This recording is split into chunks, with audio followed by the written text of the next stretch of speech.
The dose of melatonin you take to sleep is 1.9 milligrams daily, but the dose used in anti-aging clinics to age better is 100 milligrams daily.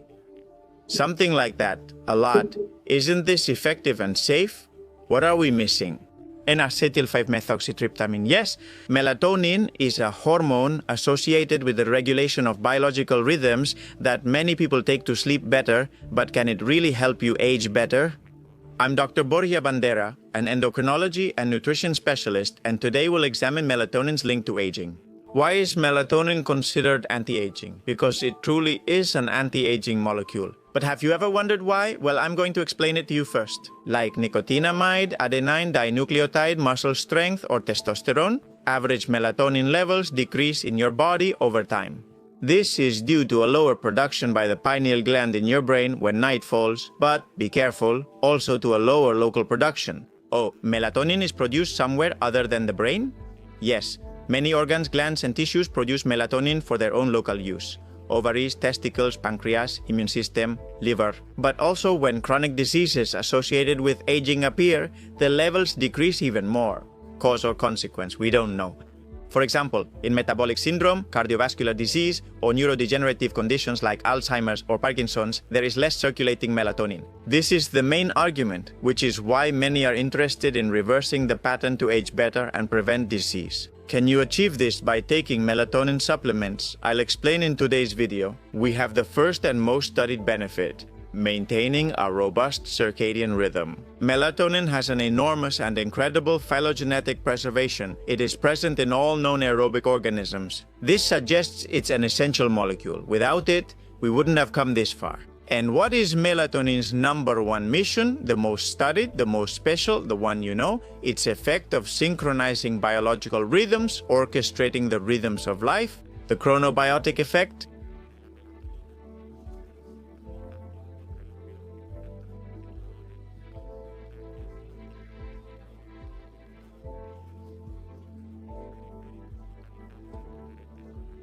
Done.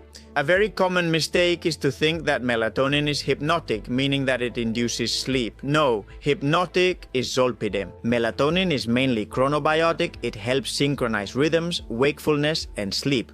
And it does have a hypnotic effect, but it's actually quite small. When you produce melatonin, your body acts like a well-tuned orchestra. Cells know when and what to play, and immune, endocrine, and nervous responses function smoothly. And although it's best to achieve this with your own production, for this purpose it's used pharmacologically or in nutritional supplements. Doses in the range of 2 to 10 milligrams per day are the usual doses, and you've probably taken melatonin at some point within that range. As you already know, in order to buy melatonin without a prescription, the dose must not exceed 1.9 milligrams per capsule. Due to legal regulations, doses higher than this in a single tablet are considered pharmacological doses that require a prescription. Now, here's something you didn't know. Melatonin improves your skin and you can benefit from it. Stay tuned. Have you ever wondered why just one bad night of sleep worsens the appearance of your skin? You get more dark circles, less brightness, and more wrinkles. It's all connected. In your skin, there is what's called the melatonergic antioxidant system. As you know, the skin is the organ most exposed to the world and is in constant contact with pollution and other oxidizing agents, such as ultraviolet radiation. Its healthy aging requires a balance between oxidation and the mechanisms that buffer that oxidation. Well, here, locally, melatonin not only acts as a scavenger of free radicals, but we also sleep well. It stimulates for about 12 to 14 hours the synthesis of other antioxidant enzymes that do the same, like superoxide dismutase or catalase. This is known as melatonin's antioxidant cascade, meaning melatonin is an antioxidant and also creates other antioxidant substances. So sleeping well and producing enough melatonin is literally like putting a natural antioxidant shield on your skin, which is very important. In fact, one of the strategies that is being used more and more is topical melatonin, yes, on the skin as an antioxidant booster. An expert will soon discuss this topic in more detail on Better Than Yesterday. Additionally, topical treatments are being used on the scalp to slow male androgenetic alopecia with quite good results. If you like, I can explain them in another video. But the main reason melatonin is used in anti-aging is this. And it has nothing to do with its effect on the skin, but rather with an invisible effect that all the cells that produce it have. Locally, yes, it's due to the cytoprotective and mitoprotective effects. Melatonin is an unmatched antioxidant. And today you're finally going to understand why. Look, the reducing potential is the metric we use to determine how powerful an antioxidant is. Simply put, a powerful antioxidant has a greater ability to donate.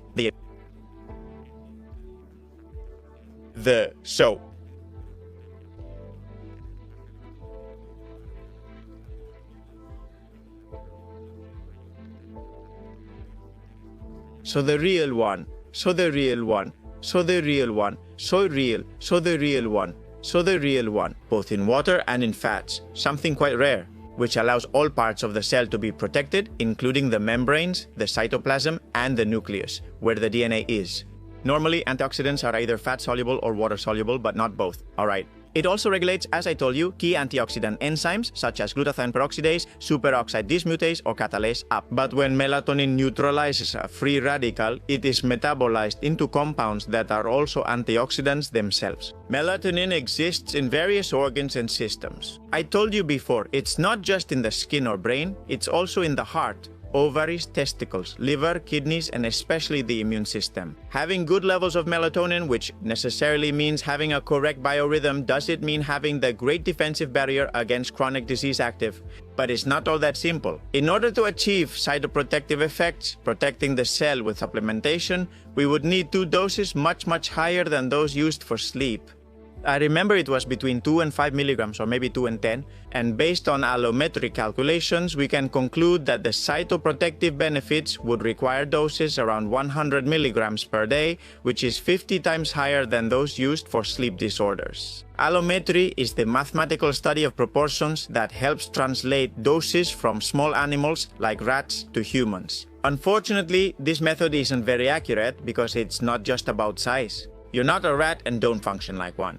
So, are these large doses reasonable, useful, or safe? I'll tell you at the end of the video. First, I want you to understand melatonin's effects on the brain, as its neuroprotective effect is among the most promising discoveries so far. Clinically, in humans, particularly in Alzheimer's and Parkinson's, mitochondrial dysfunction is central to neurodegeneration, and melatonin protects mitochondria.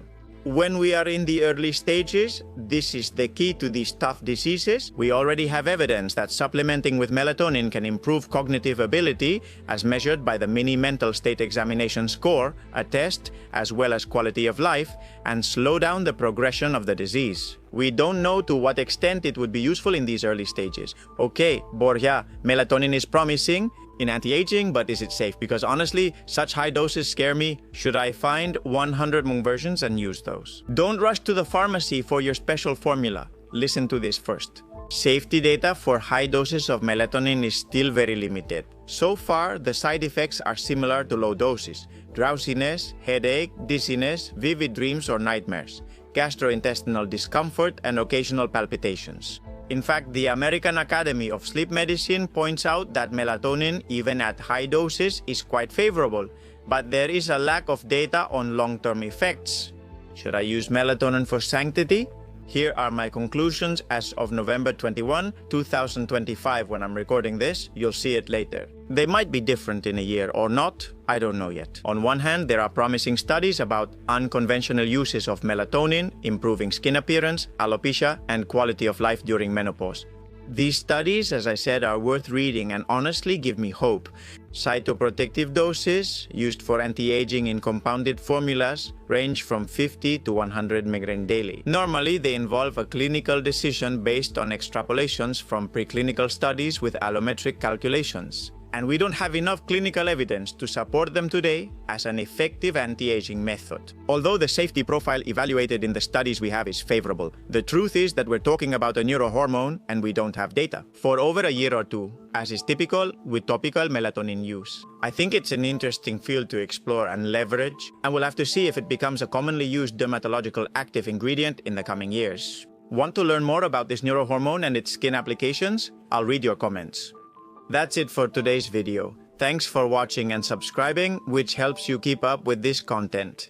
See you in the next video. Big hug, let's keep empowering.